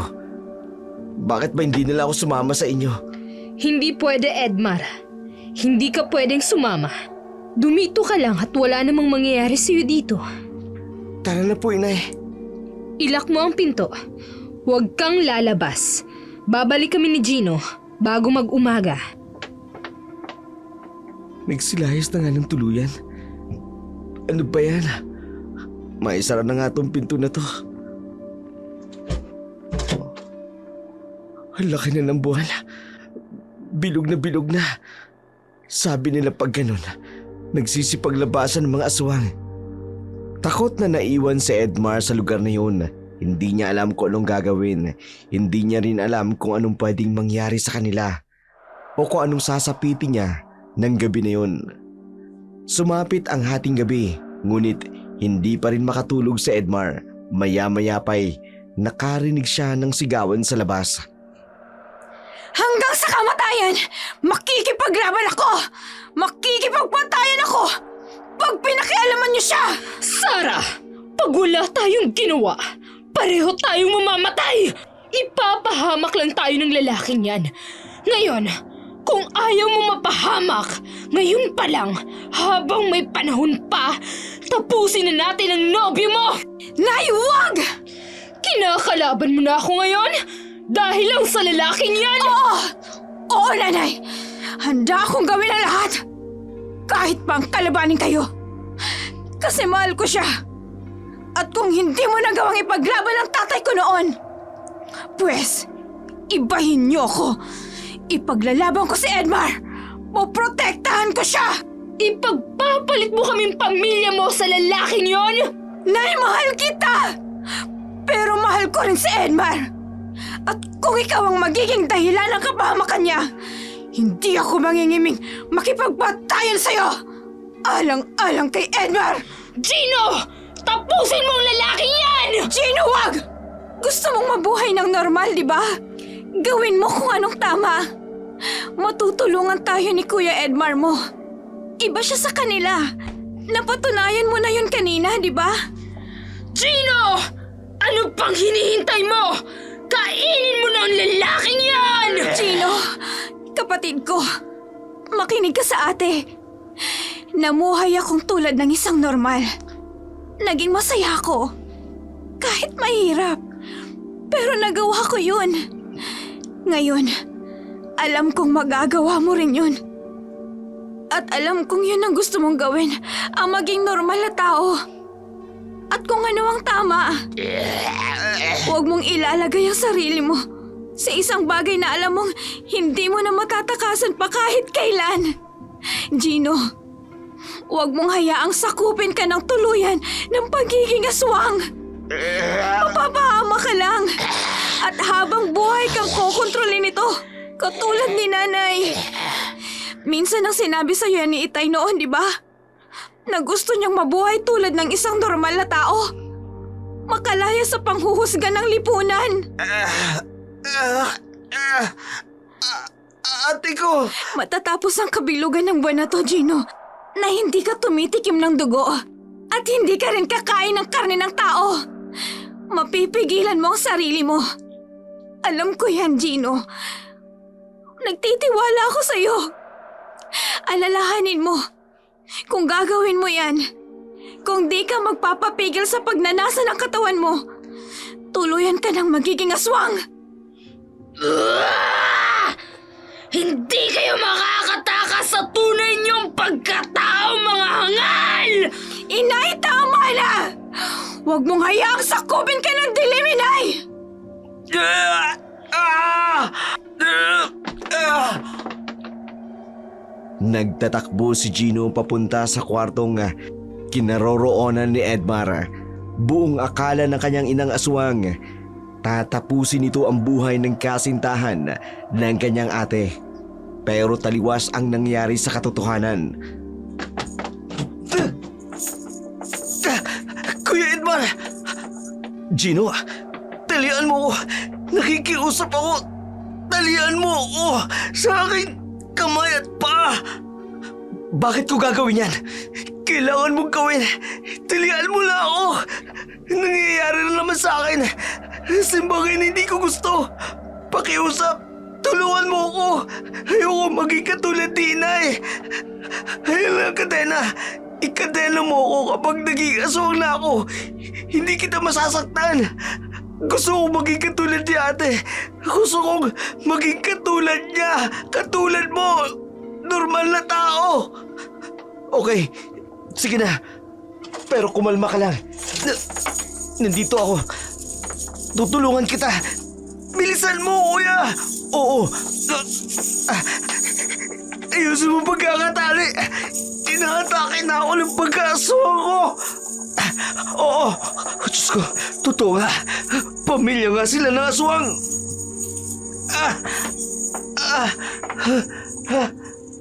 Ang totoo, kaya umuwi si ate para pigilan si Inay sa gusto niyang mangyari sa akin sa kabilugan ng buwan.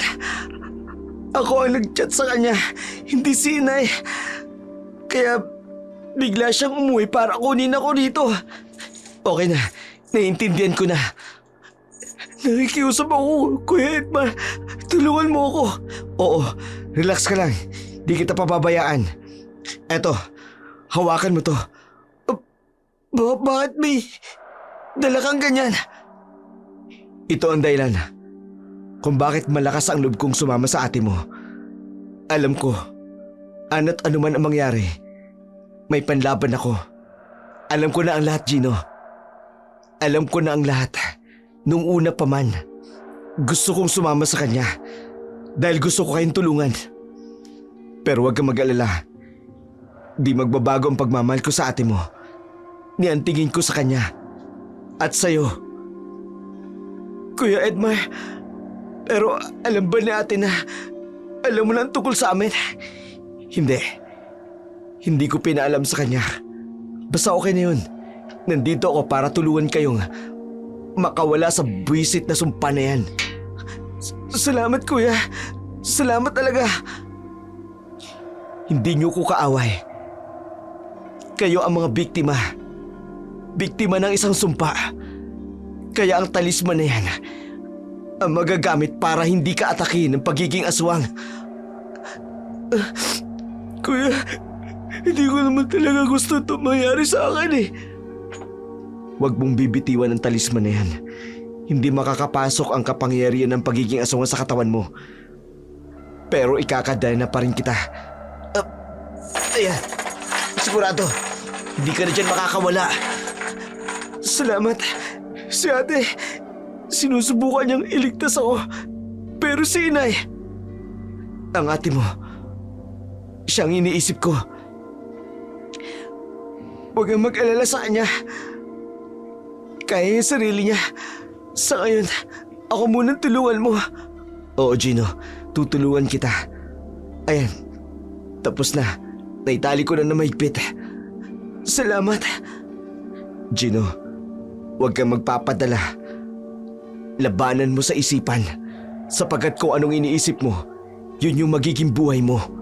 Mas makapangyarihan ang isip at ipagkatiwala mo sa Diyos. Naniniwala ako, Gino, na nilikha ka ng Diyos at para ka sa Diyos. Kaya labanan mo ang anumang bulong ng demonyo sa isipan mo. Alam kong kaya mo yan. Oo, kuya. Kakayanin ko. Sige, dyan ka muna. Lalabas lang ako para hanapin si Sarah. Kuya, huwag ka nang lumabas. Aswang na si nanay. Hindi mo magugustuhan makikita mo sa labas. Dito ka na lang. Sumunod nga si Edmar kay Gino. Hindi na ito lumabas. Hinintay na lamang nito kung anong mangyayaring pag-atake ng aswang sa katawan ni Gino. Habang naghihintay ng mangyayari, maya-maya pa'y biglang bumukas ang pintuan at pumasok ang isang aswang. Bitiwan mo ako! Mamatay ka! Halika rito! Papatayin kita! Sarah! Tulungan mo ako! Ibabagsak ka ako sa lupa!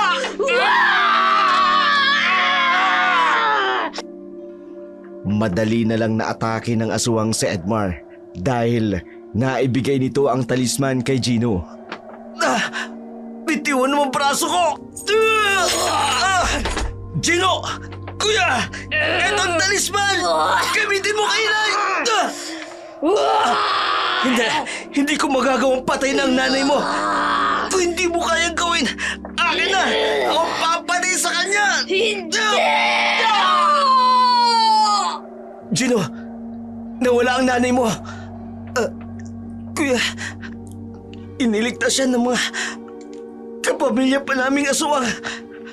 Ang ate mo, hanapin natin ang ate mo. Matapos ang madugong gabing yun, naging mapayapa na ang lahat. Walang nakaalam pa kung saan napunta ang nanay ni Gino at Sarah. Ang tanging alam lamang nila, kinuha ito ng iba pang kapamilya nilang mga aswang. Makalipas ang ilang buwan, nagpasya na ang magkapatid na Gino at Sarah na sumama kay Edmar sa bayan. Nanirahan sila sa lugar kung saan magkakasama silang tatlo. Isang araw, sa di kalayuan, isang pamilyar na muka ang nagmamasid sa kanila. Bagay na di nakaligtas sa paningin ni Gino. Ate, nakikita mo ba yun? Ha? Gino? Totoo ba to? Si Inay. Sarah, Gino, mga anak ko, Inay, patawarin niyo ako mga anak. Naiintindihan ko na ngayon. Nire-respeto ko na ang mga desisyon niyo. Totoo ba to? Gino, patawarin mo ako anak. Oo, totoo ang naririnig mo. Malaya na kayo sa kung ano man ang gusto niyo. Inay, salamat po. Para lang tayong tulisan at militar. Pero ang kaibahan natin sa kanila, magkaiba man tayo ng landas, pero may respeto sa isa't isa. Salamat, Inay. Kapag umatake ang mga kasamahan ko, umalis na lang kayo. Hindi nila kayo gagalawin. Paano kami makasisigurado? Edmar, patawarin mo ko. Patawad kasi hindi naging maganda ang pagtrato ko sa iyo noon. Masyado kasi akong nabulag sa galit ko sa dating nobya ni Sarah na nagpahamak sa ama niya. Nay, wala na yun. Huwag niyo nang isipin ang pananalaki niyo sa akin noon. Naiintindihan ko kung bakit niyo nagawa yun. Salamat anak. Nga pala, sinabihan ko na ang mga kasamahan kong aswang na pamilya ko kayo.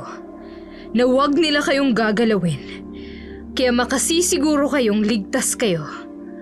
Kung may gagalaw man sa inyo, ako mismo ang makakalaban nila. Nay, mahal na mahal ko po kayo. Mahal na mahal din kita, bunso. Edmar, halika. Payakap sa manugang ko. Nay, Oh, sige na. Kayo ng tatlo ang yayakapin ko. Inay, Pasalamat ka, Sarah. Gwapo ang mapapangasawa mo. Siguradong magagandang lahi ng mga aswang ang susunod na henerasyon. Nay, hindi na ako magiging aswang. Pinili ko nang maging tao. Ikaw na lang ang aswang sa pamilya natin. Sige na. Ako na lang ang aswang. Ako na lang. Nanirahan na sa bayan ng Alfonso ang magkapatid. Kasama si Edmar.